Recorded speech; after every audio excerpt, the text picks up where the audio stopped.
Cartagena's coastal breeze carried with it the scent of sea salt and bougainvillea. The old city murmured beneath its terracotta roofs, time rustling through alleyways, peeling shutters and cobblestone hearts. Lucia Navarro stood in the sun-drenched courtyard of the house she grew up in, her fingers lightly brushing against the petals of a flowering vine her mother once planted. She hadn't been back in nearly 3 years. The red clay tiles above her head looked just as they did when she was a child, warm, chipped, full of the sun. It was under that roof that she learned to read, to dance barefoot on cool mornings, to prune delicate blossoms with her mother. Now, at 26, Lucia returned to the villa not as the spirited girl of the past, but as a woman weathered by grief, silence, and slow forgiveness. The house had changed. The sunroom where her mother used to dry herbs now held Isabella Marquez's angular white furniture. The antique wooden chest that smelled of cedar and rain had been replaced with a polished glass console. Her mother's ceramic wall tiles, once painted with cobalt birds and orange suns, were gone, perhaps tucked in a box somewhere, or broken and discarded without ceremony. Lucia didn't ask. She walked into the kitchen, where the high windows still poured light like gold onto the stone countertops. The kettle hissed softly. Isabella stood near the stove, a silk scarf tied loosely around her neck, her posture sharp as always. "You came early," Isabella said, her tone neither cold nor warm, just measured. "I couldn't sleep last night," Lucia replied, her voice low. "Thought I'd walk through town before breakfast." Isabella nodded. She poured black coffee into 2 porcelain cups and slid one across the counter. Lucia accepted it wordlessly, taking a sip and letting the heat ground her. For years, silence had passed between them more frequently than words. After Lucia's mother died, her father, Santiago, became quiet, soft-footed, as though afraid to disturb the grief that settled like dust on everything. Then came Isabella, confident, commanding, a woman who clipped the edges of their world until it no longer resembled the life Lucia knew. There were no explosive fights, no dramatic declarations, just the slow erasure of her mother's presence. The house stopped smelling like rosemary and lemons. Lucia's birthday cake changed from almond orange to vanilla chiffon. Her favorite chair, worn and frayed, was replaced. Even the dog's name was shortened. Just Toto. Not mi chiquito Toto, like her mother used to say. And so Lucia left, first for Bogota, then New York, chasing degrees, distance, identity. Today marked the anniversary of her mother's passing. 7 years. Isabella broke the silence. "Your father's flight is delayed. He should be here this afternoon." Lucia nodded, but her eyes remained fixed on the small ceramic mug in her hand, white, smooth, impersonal. "Did you keep any of her things?" she asked, her voice quiet but direct. Isabella didn't look up immediately. She stirred her coffee with the precision of someone measuring seconds. Finally she spoke. "Yes. I kept a box in the attic, labeled with her name." Lucia looked up, surprised. "You did?" "I'm not a villain, Lucia," Isabella said softly. It was the first time her voice broke. "I just didn't know how to live in someone else's memory." Lucia blinked. The words landed heavier than she expected. Isabella continued. "I didn't ask your father to throw anything away.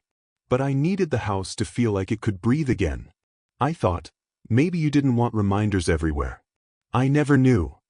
Lucia felt something shift inside her, like a window opening just an inch, letting in a draft of unexpected air. "I wanted the reminders," she whispered. "But I understand why you didn't." They stood in stillness, both women holding cups of silence. Later that afternoon, when the sun had moved across the courtyard and cast long shadows across the tiles, Isabella led Lucia up the attic stairs. The room smelled like dust and dried jasmine. In the far corner, beneath a woven blanket, sat a box marked Elena. Lucia knelt beside it and opened the flaps carefully. Inside, the cobalt tiles, wrapped in cloth, her mother's leather gardening gloves, a pressed bouquet, brittle and sun-bleached, a small envelope with Lucia's name written in careful cursive. She drew in a breath.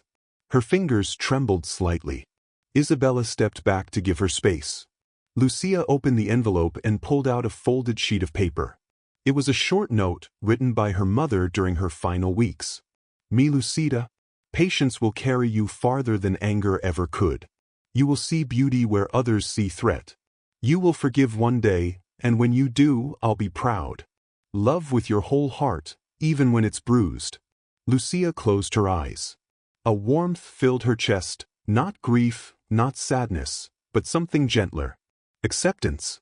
She stood, holding the note against her heart. "I think I'm ready to put some of these back." Isabella tilted her head. "Back? In the house? Where they belong?" Isabella hesitated, then nodded. "Then let's do it together." They worked for hours. Lucia chose a corner of the kitchen to place the cobalt tiles. They picked a shelf to display the old ceramic bird. Isabella dusted the windows while Lucia hung a framed photo of her mother beneath the red-tiled eaves. By the time Santiago arrived, the house glowed differently, not because it had changed, but because, somehow, it had been allowed to remember. That night, after dinner, Lucia sat alone in the courtyard. The moon cast pale shadows through the bougainvillea. She looked up at the roof, the same one she danced beneath as a child, and smiled. It wasn't just a roof. It was a memory reclaimed, a home reborn, and the beginning of something entirely her own. I clearly remember the moment. Late afternoon sun was filtering golden through the kitchen window, dust motes dancing in the light. I just made myself a cup of chamomile, the steam curling in front of my face like a ghostly veil, when I turned and saw Amelia standing at the island, her brow drawn and her lips pressed thin. "It's not what it looks like, Dad," she began, voice wavering. I took the last sip of tea, feeling warmth flow down more from nerves than beverage. "Then tell me what it looks like," I said. My voice was quiet but steady. Her shoulders tensed. She avoided my gaze. Finally she said, "I've been managing the paperwork. Utility, tax refunds, trust documentation. I was putting everything through my name so it wouldn't revisit your estate later." I set my cup down, the china clicking sharply against the counter. "Then why?" I paused. "Why isn't my name on the property documents?" She looked away. I felt a hollow shift inside me, like the earth gave a small tremor. She sighed, turning back to me. "Dad, you're getting older. I thought when your name came off paperwork, the state might step in someday. I wanted to keep everything in order." "By removing my name?" I asked. Each word cost me a bit of my composure. Her lips quivered. "It's called vanity of title transfer. It prevents complications. Look, I had the trust drafted legally. You're still a beneficiary. This house is still yours." I studied her. She looked chastened but also firm. Someone less steady might have crumbled. I felt my hands tremble in my pockets. Memory flashed. Years ago, she was 9 and terrified of thunder. She jumped onto my lap that night as lightning split the sky. I held her tight, sang her lullabies, whispered, "I've got you." She fell asleep safe, trusting me completely. That night's warmth rose in my chest, but now the weight of suspicion replaced it. I took a breath. "You told me to trust you." She nodded. "And I mean it. But trust is earned, not taken." She swallowed hard. "I didn't want to worry you with taxes and forms. I thought I was," she paused, searching, "protecting you." Her voice caught in her throat. I looked at her, no pity. This wasn't about age. It was about power. Silence swallowed us. Outside, the wind chime tinkled, an old prison of memory and eternity. Finally she spoke. "I'm sorry. I thought I was doing the right thing." "What you thought?" My voice cracked. "You took my name off this house. But I didn't sign any transfer form. Not deliberately." "I know," she said, tears shining. I put my name as trustee. But it's our house, you're still protected." "Protected?" The word sickened me. I exhaled slowly. "Treasury, insurance, these are not jailers, Amelia." Her face went pale. She swallowed again. I swallowed too. "How could you make those decisions without me?" She looked torn. I just wanted everything settled." The kitchen fell silent again, except for the hum of the fridge and her shaking breath. I could nearly hear my heart slowing, closing against her. Finally I said, "I trusted you, sweetheart. That trust should have been enough." Her shoulders sagged. I added softly, "Now I feel like a guest in my own life." Amelia's bottom lip trembled. She stepped forward, reaching for my hand. I didn't pull away, but I didn't return the gesture either. She whispered, "Dad, let me fix it." I found my hat on the counter. "Maybe you should," I said. I turned and walked out. Outside the air hit me, cool and real. I took the hat off and rubbed my forehead through my thinning hair. I inhaled the smell of sagebrush and pine. The bright gold leaves of the sycamore quivered in the wind, reminding me of change. A bird called, high-pitched, persistent. And in that moment, I thought about the dozens of times she trusted me. I thought about the small paper plane she made in kindergarten, how she held it tight before it propelled across the living room, full of hope and belief. Had I held her the same way? I wandered into the front yard, letting the grass brush my shoes. I ran fingertips along the shutters. The house, our family home for decades, hummed with memory, birthday parties, late-night talks, lullabies. Now it felt hollow. I crouched and touched the earth under the rosebush. I remembered transplanting it with Mary 30 years ago, hands dirty, eyes bright.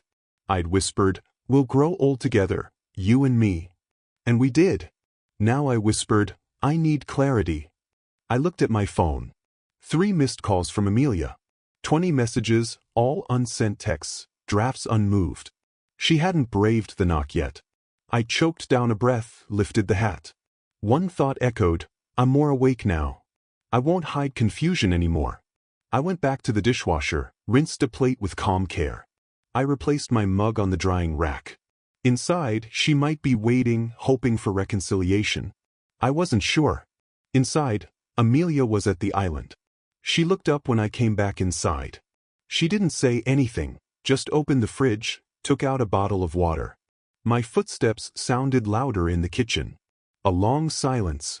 Finally I spoke, "Let's meet Thursday. At the bank. With the attorney." Her eyes widened. Her expression flickered with sadness, hope, shame.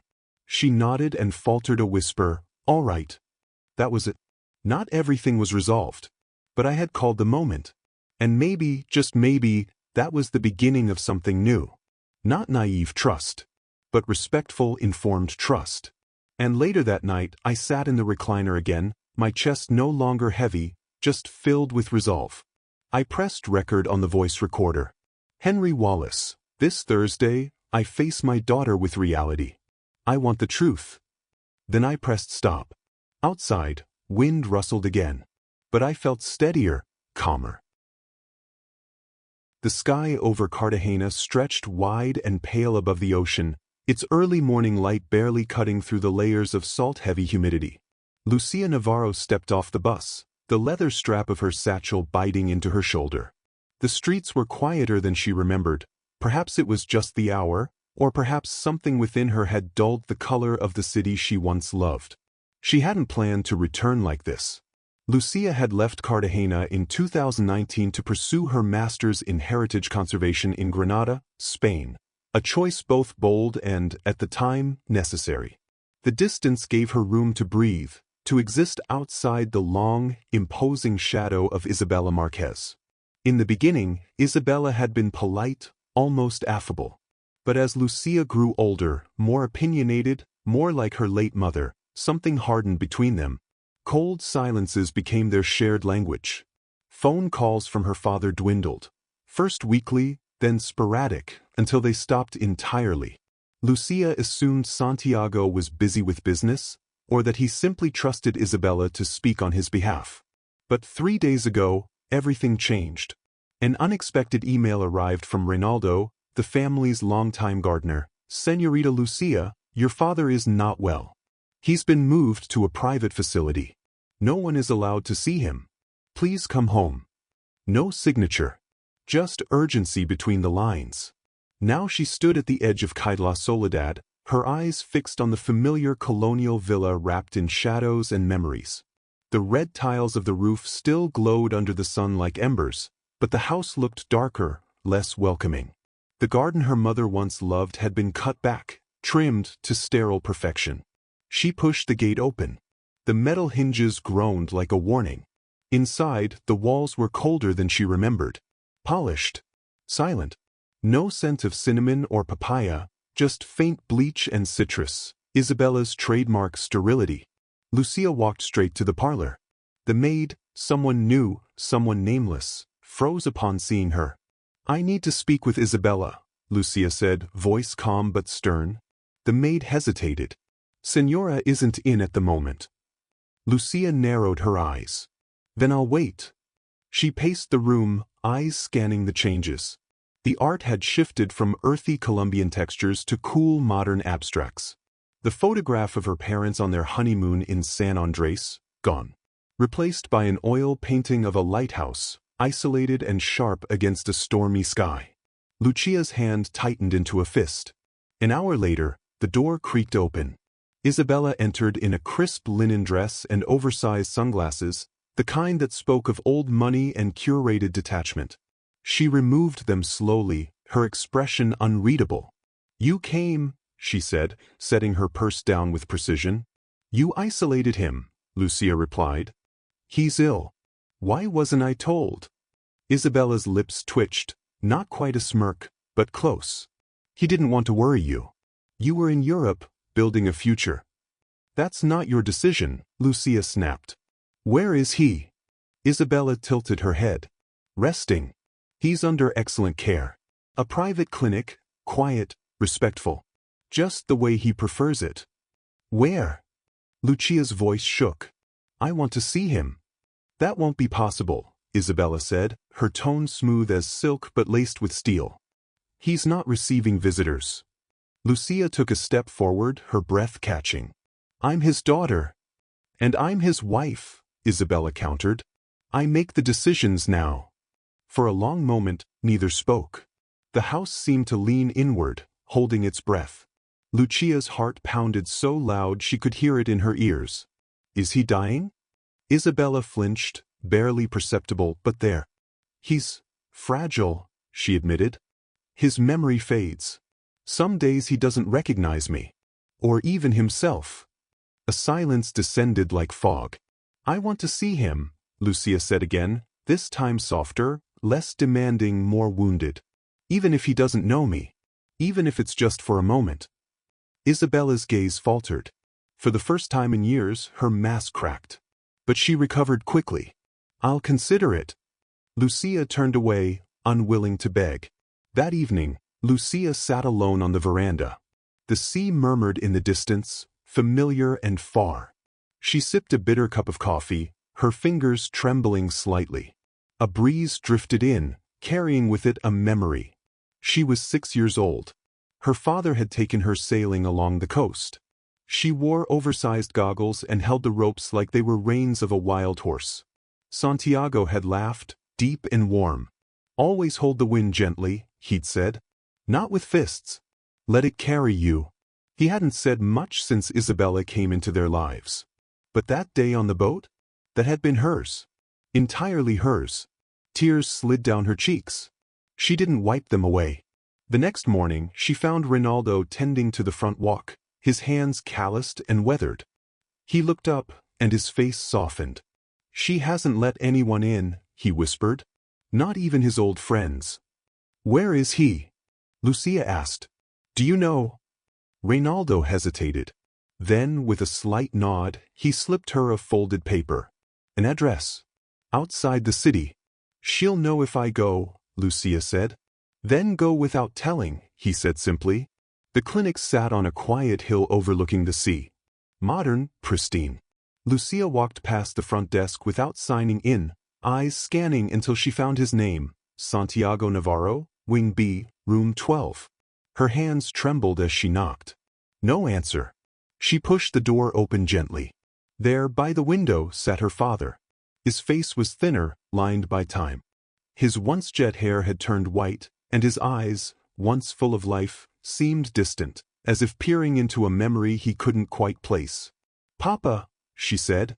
He didn't look up. She walked closer. The room smelled of antiseptic and lavender. "It's me," she whispered. Lucia. For a moment, nothing. Then his lips parted. Lucia. Her heart caught in her throat. You remember me? He smiled faintly. You were always chasing clouds. Always asking questions. Like your mother. Lucia dropped to her knees beside him, taking his frail hand in hers. His fingers twitched, then rested in her palm. I'm here now, she said. He closed his eyes. And for the first time in years, she felt anchored. Not to the house. Not to Isabella. But to the man who once taught her to hold the wind gently. And to the truth of who she'd always been.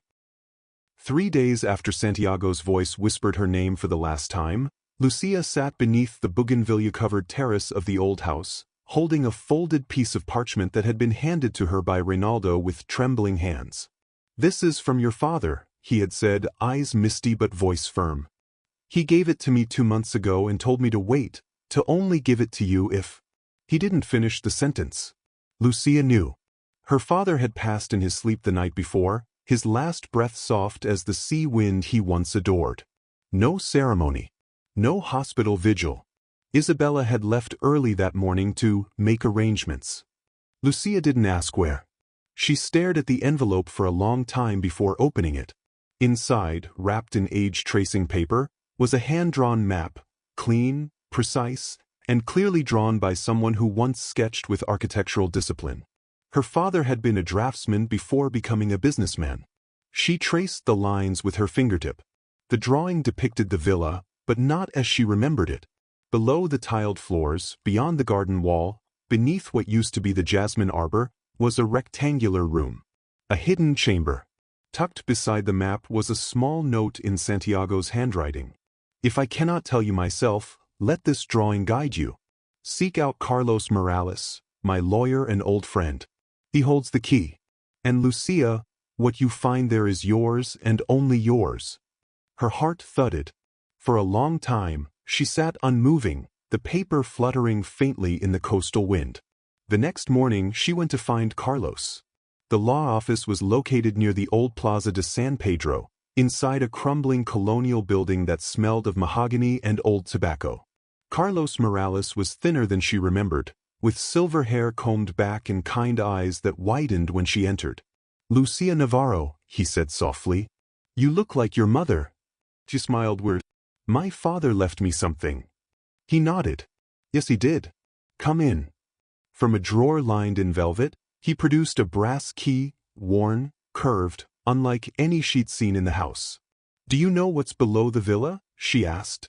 Carlos looked out the window, his gaze distant. During the late 1800s, the original owners, your ancestors, built a cold cellar beneath the house. Over time, it was repurposed, locked, then forgotten. But your father rediscovered it while renovating after your mother died. Why didn't he tell anyone? Carlos looked at her. Because he feared it would be erased. Like so much else. At twilight, Lucia stood at the edge of the garden. The air smelled of marigold and dust. She had followed the map carefully, 16 paces from the main kitchen wall to the edge of the former arbor, now replaced by sterile gravel and a modern water feature Isabella had installed. She crouched, fingers brushing the base of a weathered stone lantern. Beneath it, half buried, she found a faint iron ring. She pulled. It groaned loudly but lifted, revealing a square hatch, ancient, rusted, but intact. The brass key fit perfectly. She hesitated only a moment before descending. The stairs were narrow, steep, and made of stone worn smooth with age. Her flashlight cast long shadows against the walls, which still bore marks of lime wash and moisture. At the base was a door, oak, with iron hinges and a heavy bolt. When she opened it, dust spiraled in the beam of her light. The room was small, no more than 15 feet across, but tall and dry. Lined along the walls were wooden shelves holding old chests, sealed ceramic jars, and one large trunk engraved with her mother's initials, in. Lucia's breath hitched. She stepped forward, carefully brushing away cobwebs. When she opened the trunk, the scent of lavender and thyme spilled out. Inside were sketchbooks, her mother's drawings of garden layouts, pressed flowers, poems scribbled in margins. Letters. And journals. Dozens of them. Lucia sank to her knees. With trembling hands, she opened one of the journals. April 2, 2008. Lucia asked me today why bougainvillea doesn't bloom in winter. I told her the truth. Some things need warmth to open. Some things need time. I think she's already learning that. I hope Santiago sees how special she is. I hope the house never forgets her. Lucia choked back a sob. The walls of the chamber seemed to close in, not in menace, but in embrace. A sacred capsule of memory, untouched by Isabella's revisions. Her father had preserved it, not only her mother's voice but the truth of their life before grief hollowed it out.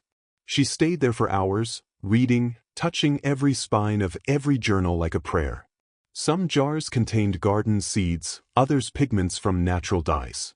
One chest held old cassette tapes, recordings of her mother playing guitar and singing folk songs. Lucia smiled through tears. This wasn't just a hidden room. It was a sanctuary. A message. A legacy. When she finally emerged, morning light had begun to filter through the bougainvillea. She stood, brushing soil from her jeans, and turned to face the garden. Isabella was there, by the fountain, her back stiff, arms folded. "You found it," Isabella said. It wasn't a question. Lucia nodded slowly. "I knew your father kept something," Isabella said. "He never said what. I let him keep his secrets. I never believed in ghosts." "It's not ghosts," Lucia replied, her voice steady. "It's roots." Isabella looked at her, something unreadable flickering in her eyes. "And what will you do with it?" Lucia looked back toward the hidden door. "I'll open it. I'll restore it. I'll make it known." Isabella's jaw tightened. "This house is no museum." Lucia took a step forward. "No, it's not. But it is our home. And you can't erase memory with paint and polished stone." A long silence hung between them. Finally, Isabella turned away. Lucia stood alone once more, but this time, she didn't feel abandoned. She felt seen, by the past, by her father, by the woman her mother had been, and the one Lucia was becoming. She had been drifting, far from her harbor. But now, she had a map. And more than that, she had a reason to stay. Hospitals never truly slept in Cartagena. Even in the early hours, their corridors murmured with the slow rhythm of machines, the soft click of heels on tiled floors, and the whisper of linens being folded behind closed doors. Lucia stood outside room 212, her fingers curled around the frame of the doorway, reluctant to cross into a space she knew would become memory the moment she stepped in. The nurse nodded to her gently. "He's been resting most of the day. But when we said your name, he opened his eyes." Lucia took a breath that felt both too large and too small for her chest and walked in. Her father lay curled on his side, framed by the soft light of a bedside lamp. The Santiago she remembered, towering in pressed linen shirts, eyes sharp with pride and fire, was now barely more than a breath between two pillows. His skin looked like paper held too close to a flame. His hair, once black as molasses, was now a foggy white. But his hands, they were still his. Weathered and strong, even in rest. He stirred as she approached. "Lucia?" "I'm here, Papa," she whispered, sitting beside him. She took his hand. It was cool and trembling, but it closed around hers like it used to when she was small and afraid of thunder. "You came," he said, voice raspy. "I ran," she smiled sadly. "Halfway across the world." He closed his eyes for a moment, a smile faint on his lips. "You always had your mother's fire. You should have left earlier." "I couldn't," she replied. "Not while you were still here." His fingers squeezed hers gently. "Isabella will try to own the story. Let her have the press. The flowers. The stage. But don't let her own you." Lucia swallowed hard. She already took the house. "No," Santiago said, with sudden strength. "She took the walls. The windows. The parties. I couldn't stop that. I couldn't save the home." His eyes fluttered open, a flicker of lucid focus burning beneath the exhaustion. "But I could save you," he whispered. "From it. From her. From becoming someone who forgets what matters just to survive appearances." A tear slid down Lucia's cheek.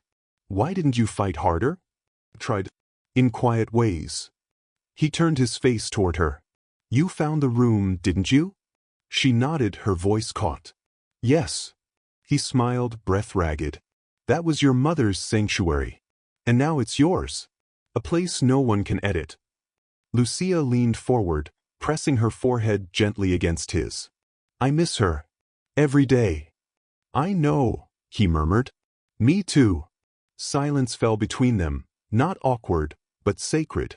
Lucia looked around the room. No luxury flowers, no journalists, no polished speeches. Just two hands entwined. A daughter and her father in their final chapter. He stirred again, weaker this time. Lucita? Yes, Papa? His next words came slowly, as if carved from the last of his breath. You're the story worth telling. Then he was still. The monitors continued their indifferent hum. But Santiago Navarro was gone. It was raining the day Isabella announced the funeral plans. She didn't call Lucia. Instead, the headline broke across a prominent society page. Business titan Santiago Navarro to receive honorary farewell, ceremony open to press and diplomatic delegates. Lucia read it on her phone in disbelief. The words were sterile. Celebrated investor. Loving husband. Patron of culture. Not one mention of father. No quote from her. No mention of the quiet man who hummed old boleros while planting herbs, who used to carry her on his shoulders through narrow markets while bartering for mangoes. She confronted Isabella the following afternoon. The villa was already covered in white floral arrangements, imported lilies and long-stem orchids. Men in suits carried in crates of champagne. Musicians rehearsed in the marble-floored parlor. A podium was being installed at the base of the staircase. Lucia stood at the threshold, rain dripping from her coat, her face pale but unmoving. Is this what he wanted? She asked quietly. Isabella, dressed in mourning black that looked more like haute couture than grief, raised a perfectly arched brow. It's what he deserved. Lucia's eyes narrowed. No, it's what you want. A stage. A spotlight. Another event to control. Isabella didn't flinch. This is what power looks like, Lucia. Learn it or be swept under by it. I've already learned what power is, Lucia said. It's a room beneath this house. Full of truth. Full of memory. Isabella's expression cracked for the briefest second. He told you. Lucia stepped closer. He gave it to me. As a gift. As a legacy. Isabella scoffed. Legacies are written in ink and title deeds. Not in journals and dried flowers. Then you understand nothing about the man you married, Lucia said, her voice calm. Because he understood that a person's soul can live longer in pressed petals than in any contract. Isabella's lips thinned. Don't come to the funeral if you plan to disrupt it. Lucia met her gaze. I won't disrupt it. She turned and walked away. But her mind was already planning something else entirely. The day of the funeral, the cathedral overflowed with dignitaries, photographers, and polished eulogies. Lucia sat in the back pew, her black dress simple, her eyes focused not on the casket, but on the sky through the stained glass, burning gold with mid-morning sun. When it was over, she slipped out the side door before the final hymn. She returned to the villa. In the garden, she laid her father's favorite chair beneath the bougainvillea. She placed an old photo of him laughing, hair wild from sea wind, and set it against the armrest. She opened one of her mother's journals and began to read aloud. A private ceremony. No cameras. No headlines. Only roots. Only remembrance. Only truth. And in that still moment, Lucia felt something sacred. Her father's voice in the wind. Her mother's laughter in the leaves. And her own strength, rising from the soil of everything they left behind. The reading of Santiago Navarro's will was held in the library of a historic notary building on Calle del Arzobispado, a room that smelled of leather bindings, aging paper, and a kind of permanent formality that refused to let grief enter. Lucia sat near the end of the long mahogany table, flanked by unfamiliar relatives and a few of Santiago's former business partners. Her black dress clung to her shoulders despite the chilled air, her jaw set in quiet anticipation. Across the table sat Isabella, composed as ever, her dark sunglasses still on indoors, her fingers adorned with emerald and gold. The notary, an older man named Valdez, cleared his throat and began reading. Per the last registered will and testament of Santiago Miguel Navarro, dated September 22, 2023. Lucia's chest rose. All monetary holdings, business shares, and remaining assets are to be transferred to Isabella Marquez Navarro, his legal spouse. There was no gasp, no dramatic violin score. Just a flicker of silence, heavier than thunder. Valdez continued without pause. To Lucia Navarro, his only daughter, he leaves an heirloom of personal significance, the bronze statue of Rafael Navarro, Santiago's father, currently held in the family villa's study. Lucia blinked. That was it? Not the house. Not even the journals. Just a statue that sat collecting dust near a bookshelf. A statue her grandfather once said was too ugly to give away. She heard a soft cough from Isabella's side of the table. Not quite a laugh, but close. Lucia said nothing. Her spine remained straight. Her eyes fixed on nothing in particular. Inside her, however, was a slow collapse. The notary closed the folder. That concludes the reading. Lucia stood up slowly, quietly. Her legs trembled as she pushed back the heavy wooden chair, but she didn't falter. Not here. Not in front of them. Isabella stood too, moving to greet the photographers waiting outside the building. Her voice shifted, public, polished. We're honored to continue Santiago's legacy and manage the Navarro estate with grace. Lucia slipped out through a side hallway, the smell of lime-scented floor polish hitting her like a slap. She found herself in a quiet antechamber, tucked behind the library. A stained glass window spilled colored light across the marble floor. She stared at it for a long time. And for the first time since her father's death, she let herself cry. Silent tears. No sobs. Just salt and shame and sorrow. Her hands clenched into fists. Not for the money. Not even for the house. But for the public dismissal. The deliberate exclusion. The way Isabella had made sure Lucia's presence felt small, even in her own father's memory. A soft knock tapped against the doorframe. She turned, brushing away tears. It was Carlos Morales, her father's lawyer. His expression was unreadable, but his eyes were kind. I couldn't give this to you inside, he said, pulling a folder from his coat. But he left you something else. Quietly. With great care. Lucia hesitated. But the will. He held up a hand. The official will, yes. But this is legal too. And private. Lucia took the folder slowly, her heart pounding. Inside were 6 notarized documents. The first line of the first page made her breath stop cold. Transfer of property ownership. Navarro residence, Cartagena de Indias. New title holder, Fundación Casa de Lumbra, House of Light Foundation. Legal representative, Lucia Navarro. Her eyes widened. He gave it away? Carlos nodded. To a nonprofit. One he quietly created 2 years ago. It's registered as a heritage preservation initiative focused on Colombian coastal architecture and cultural memory. You're listed as the sole director. Lucia's voice was barely above a whisper. Why didn't he just give me the house? Carlos looked at her gently. Because he didn't want Isabella to fight you for it. He knew she'd challenge any direct inheritance. But she can't touch this. It's a foundation now. And you are its steward. Lucia stared at the words. Her name. Her father's signature. The date, just 5 days before his final hospitalization. A warmth swelled in her chest, followed by something sharp, like grief and pride wrapped into one. What am I supposed to do with this? She whispered. Carlos shrugged. That's up to you. But I think he hoped you'd restore it. Not just the walls, but the truth. Lucia closed the folder slowly. Her hand steadied. Her spine rose a little straighter. Outside, she could hear Isabella speaking to reporters. He adored his daughter, Isabella said, voice dripping honey. Of course, she knows how much she meant to him. But his legacy is in good hands now. Lucia stepped through the side entrance and into the courtyard, folder clutched against her ribs like armor. The cameras didn't turn toward her. The crowd didn't hush.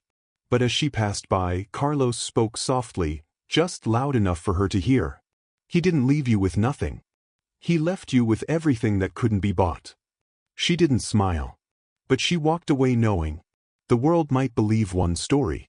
But the truth, the house, the hidden chamber, the journals, and now this foundation, was hers to tell. And someday, they'd all know the difference. The villa had never looked so polished. Fresh orchids lined the marble entry. Candles flickered in tall glass vases. Waiters in white gloves passed champagne flutes to executives in tailored suits. Across the central courtyard, a grand presentation screen displayed renderings of what the house would become. Casa de la Brisa, a private coastal luxury experience. Lucia stood outside the villa gate, dressed simply in navy linen, her hair pinned back, a single gold chain resting at her collarbone. In her hand, a leather folder. In her chest, thunder. She hadn't been invited. But then again, one doesn't need an invitation to walk into their own home. A valet moved to stop her at the gate. Lucia met his eyes. I'm not a guest. I'm the representative of the foundation that owns this property. The man hesitated, then stepped aside. As she stepped into the entryway, the sound of conversation dipped. Executives turned. A few journalists raised their phones instinctively. At the center of it all, standing beneath the stained glass skylight as though she were queen of the coastline, stood Isabella, draped in a soft coral gown, cocktail in hand. She stiffened at the sight of Lucia. Ah, she said, voice cutting through the room like a chilled blade. How lovely. Lucia, this is hardly the time. But Lucia's voice rose, calm and clear. This is exactly the time. She turned toward the projector screen, where an image of the villa's east wing had been superimposed with luxury spa rooms and infinity pools. Lucia stepped forward, holding up the folder. I'm here on behalf of the Caribbean Maritime Heritage Foundation, she said, turning to address the room. And I need to clarify something before any further discussion of development continues. A man in a gray suit, American, judging by the accent, stepped forward, confused. I'm sorry, who did you say you were? Lucia opened the folder, revealing official documentation, the deed transfer, notarized trust papers, the founding charter. My name is Lucia Navarro, she said. This house, and all the land it sits on, is the legal property of a non-profit organization established by my father. I am the sole legal representative. Isabella Marquez has no authority to sell, lease, or modify this property in any commercial capacity. A hush fell. Even the waiters stopped moving. Isabella's face drained of color. That's absurd, she snapped, stepping forward, voice sharp. You were left nothing in the will. Everyone here knows that. Lucia didn't flinch. That's correct. The will left you Santiago's business shares and bank accounts. But this house was never in his name by the time of his death. She looked toward the investors now. It was placed into a protected cultural trust years ago, before their marriage, before she had any legal tie to it, and that trust cannot be dissolved or sold to private developers. Not even by me. One of the investors whispered to another. Another began to glance at the papers in Lucia's hand. Tension rippled like lightning over glass. Isabella's voice cracked. This is fraud. This is manipulation. Lucia looked at her, unblinking. This is a signature. His signature. Dated and stamped. She placed a printed copy of the deed onto a nearby marble table. The sound echoed. Lucia stepped closer, lowering her voice so only Isabella could hear. You never saw the roots, did you? She whispered. You only saw the view. Isabella's hands trembled. You think this makes you noble? You're just like him, hiding behind documents. No, Lucia said. I'm standing in front of them. A flicker of something crossed Isabella's face. Fear, rage, plus. The American executive finally cleared his throat. I think this changes things considerably. We were told the property was privately held. It's not, Lucia said. And you'd be trespassing if you laid a single brick. The lead investor turned to Isabella. Did you know about this? Isabella didn't answer. She simply walked to the bar, set down her drink, and with every ounce of composure she could salvage, disappeared through the west hallway. Lucia turned to the crowd. I know this may be disappointing, but the truth matters.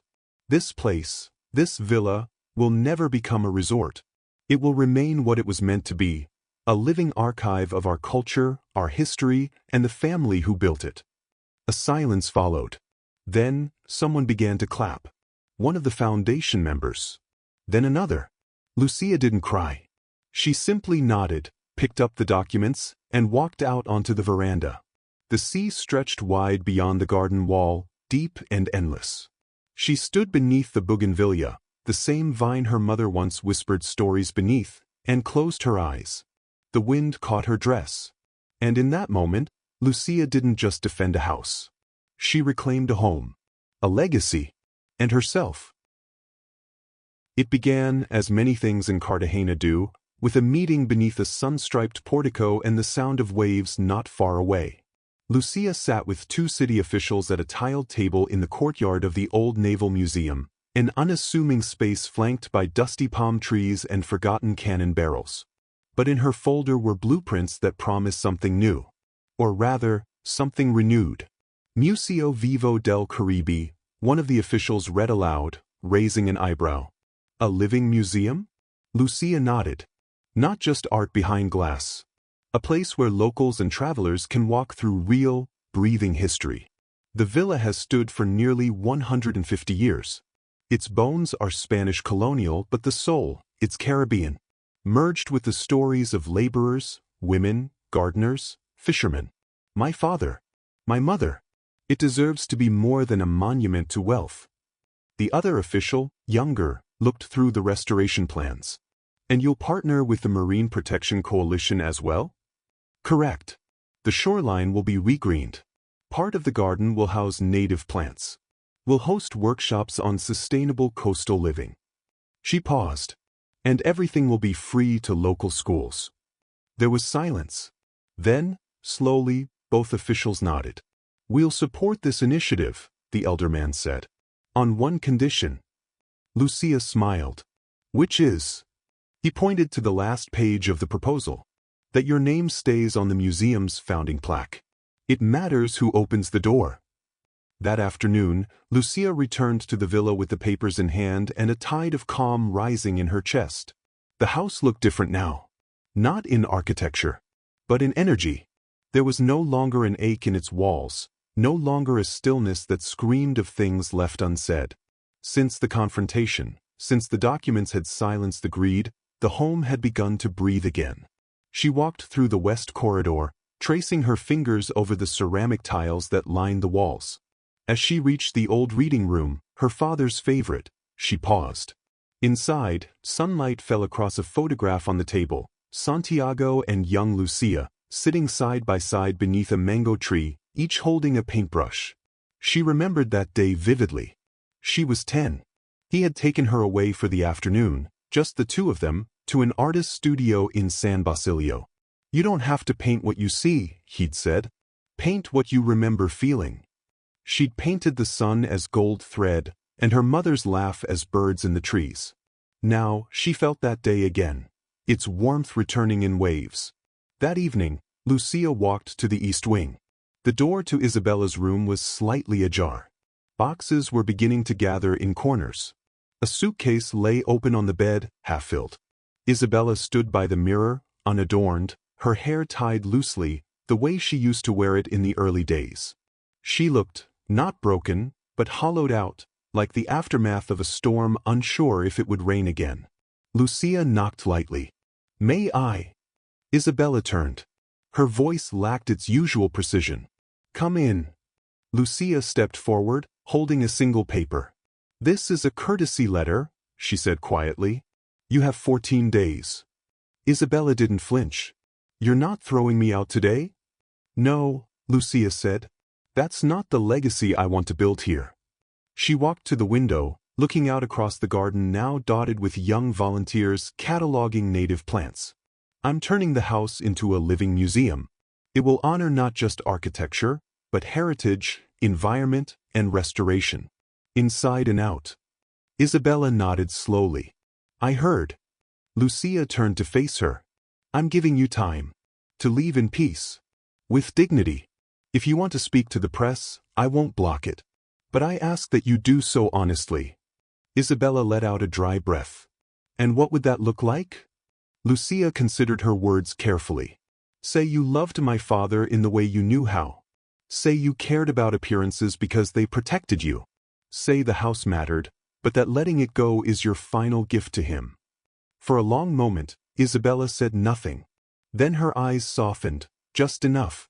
I used to be terrified of losing everything, she said, barely above a whisper. I built walls of stone and silver around me. But the truth is, none of it kept me warm. Lucia took a breath. He tried to tell you. In quiet ways. Isabella nodded. And I only listened to the loud ones. She walked toward the suitcase, folded a silk blouse, and looked back at Lucia. I suppose, this is your painting now. Lucia didn't smile. But her eyes held a kind of stillness that glowed. No, she said. It's ours. In different chapters. 4 days later, Lucia hosted a soft opening for the foundation's partners and city officials. The villa, still mid-renovation, now bore signs of new life. The fountain ran clearer. The air smelled of salt and sugarcane. Children painted tiles in the back garden. Lucia stood beneath the main archway, hands dusted in chalk, laughter from the kitchen behind her. For a moment, she turned toward the ocean-facing balcony. There, far in the distance, she spotted Isabella walking along the shore. Alone. Dressed in white. Carrying nothing but a shawl. Lucia watched for a beat. Then turned back inside. The future was no longer waiting. It had arrived. Lucia had waited weeks before returning to the basement. It was the last door she hadn't opened since reclaiming the house. The last room where silence felt louder than presence. The key, tarnished and long forgotten, had sat on her desk for days, nestled beside her father's fountain pen and a pressed hibiscus from her mother's garden. Now, as dusk colored the villa in golden hues, she descended the stone staircase beneath the central hallway, lantern in hand. The air was cool and earthy. The scent of time itself. She turned the key. The lock clicked open with a metallic sigh, like a story exhaling its final secret. Inside, the chamber was modest, walls lined with cedar shelves, each covered in linen cloth. A single wooden chest sat in the center, dust settled like snow across its lid. Lucia kneeled. She opened it slowly. And there, folded with reverence, were pieces of her mother's life Santiago had hidden away, not from her, but for her. Preserved like scripture. A lace wedding dress, still fragrant with dried lavender. Dozens of handwritten letters, bundled with silk ribbon, some from her mother to Santiago, others from Santiago to no one, just thoughts unmailed. And at the bottom, protected in a carved frame, the crayon painting Lucia had made at 6, a house under a blazing sun, a woman with flowers in her hair, a man holding a baby girl. Lucia stared at it for a long time. Her fingers trembled as she picked up the final envelope, sealed with wax in her father's precise hand. To my daughter, when the house is yours. She unfolded the letter. Lucida, I didn't protect your world as I should have. I let silence grow where truth should have bloomed. I let someone else dictate what your home meant. But legacy isn't about buildings. It's about the stories we guard, and the ones we give away when the time is right. I could not undo my mistakes. But I could give you the tools to choose again. You were never meant to inherit bricks. You were meant to inherit light. If you're reading this, you've already found the truth. I am proud of you. And I trust you to carry it forward. Love always. Papa. Lucia pressed the letter to her chest and wept, not in grief, but in gratitude. It wasn't the apology she'd expected all her life. It was better. It was a father's permission to rewrite the ending. That weekend, the house reopened, this time not as a grand estate, but as a living monument. Banners bearing the foundation's name fluttered in the breeze. Children ran barefoot through the orchard. Local elders gave impromptu tours in Spanish and Creole, recounting oral histories no museum had ever archived. Lucia stood beneath the archway, wearing a soft white blouse and canvas pants, her hair tied back with a silk scarf her mother once wore. A little girl tugged at her hand. Are you the lady who saved the big house? Lucia smiled. I think the house saved itself. I just opened the right doors. The girl blinked, then pointed toward the sea. It looks like a ship. Lucia followed her gaze. From this angle, the red tiles did shimmer like sails, the stone columns like masts. Yes, Lucia said softly. And it finally has a compass. Weeks later, the city of Cartagena issued an official designation. Casa Navarro, Heritage Site and Living Museum of the Caribbean Future. The plaque bore the words Santiago once whispered to her mother during a stormy night Lucia had only half remembered. We build not to last forever, but to hold the light long enough for someone else to carry it forward. Lucia continued her work with preservation teams across the coast, restoring broken courtyards, mapping forgotten rainwater systems, and mentoring young architects who once thought history belonged only to the wealthy. But every Sunday she came home. Home to the house with the blue shutters. To the courtyard where Bougainvillea climbed again. To the eaves where she hung wind chimes made of sea glass and copper wire. And each evening, just before the sun dipped into the Caribbean horizon, she'd sit on the back step, beneath the tiled overhang her father once mended, and whisper, I kept the promise, Papa. You gave me the house, but I gave it meaning. And above her, the sunlight lingered, longer than it should have. Because love like that doesn't fade. It learns how to shine through walls,